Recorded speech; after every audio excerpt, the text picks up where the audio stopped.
Once the most powerful man in the known world, Marcus Aurelius attempted to live virtuously, following Stoic principles. Unlike many Roman emperors, he did not indulge in the many pleasures he had access to, like getting drunk on wine and watching sadistic games in the Colosseum. Marcus Aurelius wanted to fulfill the task fortune had given him, which was serving humanity. So, he cared deeply about fulfilling his purpose. But to do so, he had to care less about the things that aren't worthy nor wise to care about. And these things are many.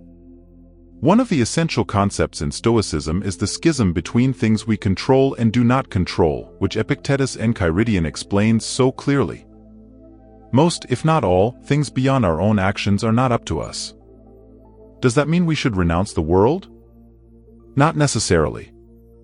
However, the Stoics believed that we should be realistic about our limited influence on these things and that we create an unnecessary burden for ourselves if we aren't. When life hurts, it often means that we care about things we have no control over, and by doing so, we let them control us and play with us like puppeteers.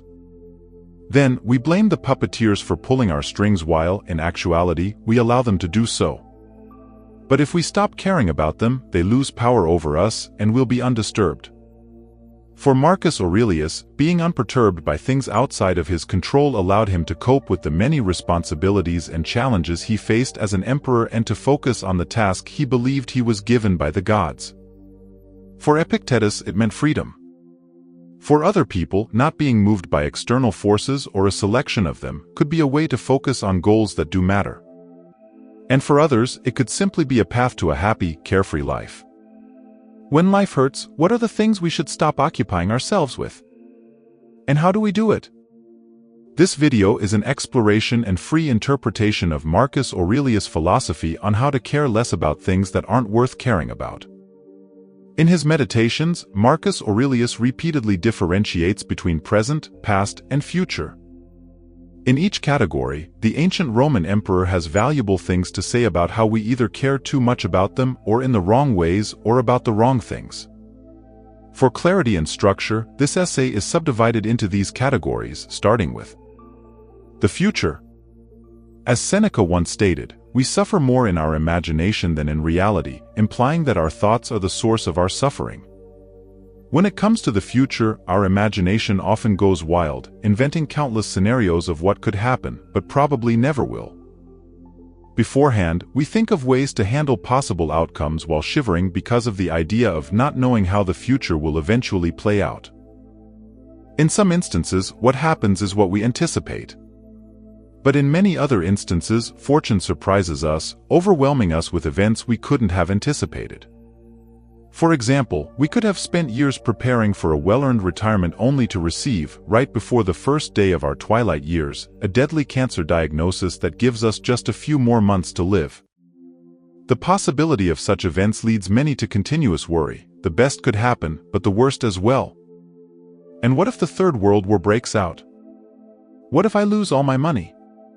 Such adverse outcomes are very well possible. But as long as they aren't happening in the present, we cannot deal with them, as these events simply aren't happening, at least, not yet. They only exist in our thoughts. The future only bothers us because we think about it, as it does not exist outside the mind. Marcus Aurelius wrote that it's not the weight of the future pressing upon us but that of the present alone. It's not the future that hurts us but how we deal with it in the present. The misery of the future happens in the present. And ironically, it's not the future unfolding in the present, as when we encounter it, it's already present. The misery of the future is our worrying about it now. When we care too much about future events, life eventually begins to hurt as we suffer them in our imagination, letting them dictate our present. So, what does Marcus Aurelius say about caring too much about the future? First, let's consider the following quote. "Never let the future disturb you. You will meet it, if you have to, with the same weapons of reason which today arm you against the present." End quote. He pointed out that if he could cope with the present, he could also cope with the future. He told himself not to picture everything dreadful that could happen but instead stick with the situation at hand. When he focused on the present, he realized he could bear it. And if that's the case, why wouldn't he be able to handle what's yet to come? This attitude resembles the idea of a more fatty, the love of fate, but then fortified with trust that we'll be able to get through it. The past. Marcus Aurelius reminded himself of how fast existence passes by and disappears in the infinite beyond our grasp. The past, as the future, is a realm we cannot operate in. What's gone is gone, and unless we invent the time machine, we can't change anything about it. Marcus Aurelius stated, and I quote, "Remember that man lives only in the present, in this fleeting instant. All the rest of his life is either past and gone, or not yet revealed. Short, therefore, is man's life, and narrow is the corner of the earth wherein he dwells." Despite the narrowness of our lives, which only occurs in the present moment, we're often overly occupied with these areas that lie outside of it and cannot be entered, the future and the past. Marcus Aurelius stated that the past signifies as much as nothing and is at present indifferent. It's not that events that have happened in the past don't influence the present or that we cannot learn from past events. It's just that we cannot work with the past as it's out of our reach. And often, our memories of the past are scrambled, and ways to verify what exactly happened are limited. We rely on recollections from personal perspectives and different viewpoints of ourselves or others. So, the past is not only out of reach, our remembrance of it is most likely inaccurate. Yet, we keep caring about past events, often repeating them in our minds, re-experiencing the pain they caused us. Some believe that by thinking about the past, we may have some control over it. But that's an illusion. The past is gone. All we try to control are our thoughts about something that's been flushed away, never to return. I wish I could have done this differently, many people say. But they wish for the impossible. Nothing can be gained from such thoughts, as they evoke desires we can never fulfill. Instead of focusing on the past events in themselves, Marcus Aurelius focused on his reaction toward them. We cannot control past events. Most likely, we also couldn't prevent them when they occurred in the present. But we can control how we position ourselves toward these events. Initially, we might consider the past unfortunate. We might have had difficult childhoods or experienced the ending of friendships or failed business ventures. But, according to Marcus Aurelius, the nature of these events isn't so important. What counts is how we handle them. He stated, "It's unfortunate that this has happened. No.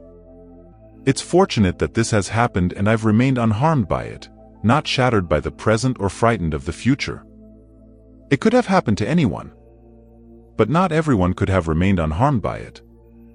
Why treat the one as a misfortune rather than the other as fortunate? Can you really call something a misfortune that doesn't violate human nature? Or do you think something that's not against nature's will can violate it? But you know what its will is. Does what's happened keep you from acting with justice, generosity, self-control, sanity, prudence, honesty, humility, straightforwardness, and all the other qualities that allow a person's nature to fulfill itself? Interestingly enough, Marcus Aurelius doesn't discard the value of the past entirely. He believed we could learn from the past by looking at its rhythm, how things come and go, repeating themselves, so we can extrapolate the future. The present. Marcus Aurelius frequently mentions that the present moment is all we have, it's the narrow field we've access to. From the present, we can stare into the endless abyss of the past and the impenetrable darkness of the future. Marcus Aurelius encouraged himself to stick with what was in his control, this moment. But even when we let go of the past and minimize our worries about the future, we may still very well care too much about things not worthy of concern, the things happening as we speak. We are often dissatisfied with the ways life plays out in the moment. And when things don't go as we wish, we tend to get angry, sad, or depressed. But according to Marcus Aurelius, being emotionally disturbed by what fortune throws at us is pointless. How the world around us unfolds itself is not up to us. How we react to it is. Yet, we tend to get disturbed because we don't like what's happening or what we want to happen doesn't happen. Marcus Aurelius stated that we shouldn't fight what we're compelled to. He compared people who struggle with fortune to pigs, kicking and squealing when sacrificed. It's no use, as we can't avoid what the gods have in store. We cannot stop people from wanting to fight wars. We cannot stop natural disasters from happening. We cannot prevent our bodies from aging. In the same way, we cannot force the world to grant our wishes. We're not guaranteed that the people we're attracted to are also attracted to us, nor assured that all human beings have the same shots at life. It's just not possible. Yet, we spend a lot of time and energy resisting what is and what we cannot change through any means in our arsenal. We're angry because we don't have what we want and sad because we've experienced what we don't like, and thus, the present moment becomes a torture chamber in which we suffer at fortune's every whim. Or, reversely, we're so enamored with the present moment that we cling to it. We're afraid to lose what we have, so again, we let fortune control us. But from our total entanglement in all around us, fleeting and ungovernable, we're often unable to see what's truly up to us, our choices, actions, and opinions. Marcus Aurelius saw the law of nature as our master. If we run from it or feel grief or anger about it, we're nothing more than deserters and fugitives. We must accept the ways of nature, embrace them, and focus on dealing with them instead of wasting our energy being disgusted by or clinging to our circumstances. A way to accept the present he wrote in the 7th book of his Meditations, arguing that we should focus on what we have, not what we lack, but with caution. I quote, "Treat what you don't have as non-existent. Look at what you have, the things you value most, and think of how much you'd crave them if you didn't have them. But be careful. Don't feel such satisfaction that you start to overvalue them, that it would upset you to lose them. Nevertheless, accepting one's circumstances can be difficult, especially when we face significant hardships and life gives us lemons repeatedly. Can't we just have a break?"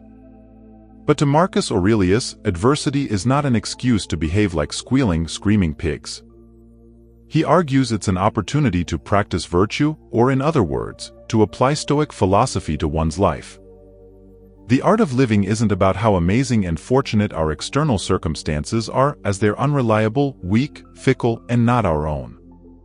It's about how we face the events we meet. That's what we should care about, according to the Stoics. As Marcus Aurelius stated, "Because to me, the present is a chance for the exercise of rational virtue, civic virtue, in short, the art that men share with gods.